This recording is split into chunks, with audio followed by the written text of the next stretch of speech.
Hey guys, I know you guys have been so excited to see what I've been up to, and I apologize that I haven't been able to make a internship video blog for the last month or so. We had 2 different snowstorms, and I had the flu for a week and a half, and I let somebody use my video equipment for a video shoot. So we have a lot to talk about, but I'll make it as short and sweet as possible.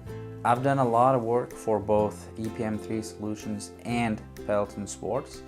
So what I will do is to show you guys on the screen what I've been up to, and hopefully you'll find it interesting. I have probably spent the majority of my time working with Peloton Sports and their Chia Challenge project. I have probably attended about 3 or 4 meetings since the last time I made a video. So with all the information I've gathered, I started out by creating a fact sheet. And a fact sheet is very handy because sometimes when you send press releases to various media networks or media outlets, sometimes they don't want to use whatever you send them.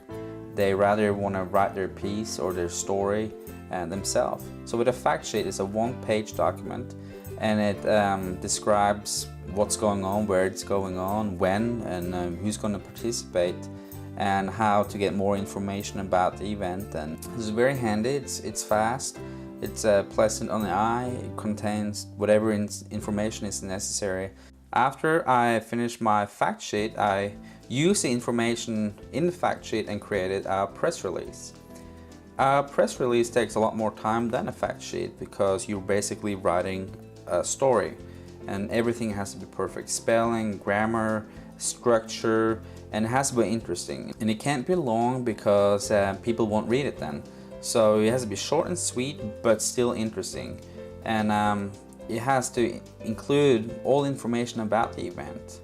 And it has to include how to get in touch with the organizers for more info, or maybe how to register.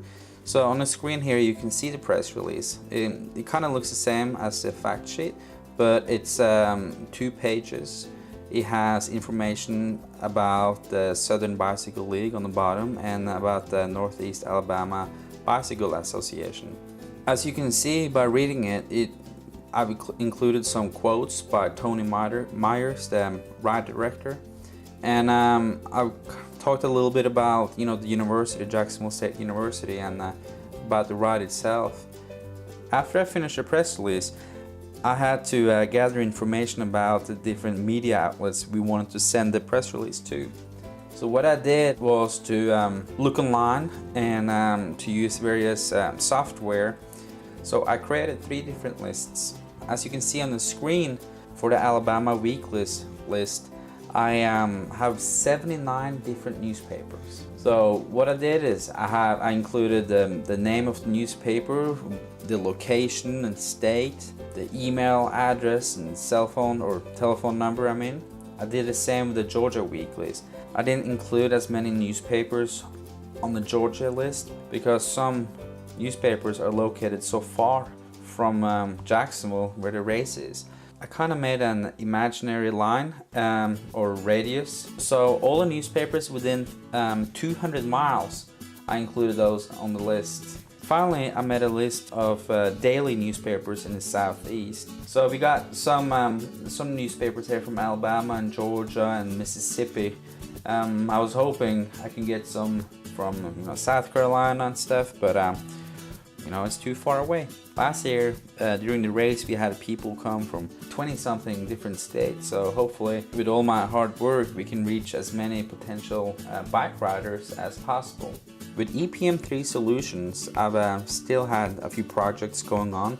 I haven't got to spend as much time on it as I wanted to because the press release took forever. But I've been working on 2 projects. One is, you can see it on the screen, is about the victory fingers. I'm not going to talk too much about what we're planning to do with the victory fingers, but as you can see, we have a sales sheet here. What I want to do is, because the sales sheet didn't work as we wanted, I'm going to alter it and redesign it. For that, I'll use Photoshop and InDesign and probably, well, maybe some Illustrator too. What I'll do, I'll just make it look neater, more pleasant to the eye, and more interesting. My second project with EPM3 Solutions for the last 3 or 4 weeks has been to work with a PGA tournament. Every year at the Shriners Hospital for Children, they have a large tournament in Las Vegas, and where all the benefits or proceeds goes to the Shriners Hospitals for Children. This year we're trying to hook Microsoft up with the tournament. So what I've done is I've been working on a proposal that you can see on the screen right now. I didn't design it myself, but I've been going through to see if there's any other information we need to include. What I did was to create a info or a fact sheet. I looked at what other sponsors they had last year, some general info about the tournament, about the Shriners Hospital for Children, about what kind of crowds they had in 2010 and 2012. I couldn't find any information from 2011 and 13. Then I looked at what top 100 PGA players had made the tournament cut last year, and some of the former champions. You can use all this info to set up a deal with Microsoft so they find it appealing. This is it for now. I promise it won't take so long for the next video to come out.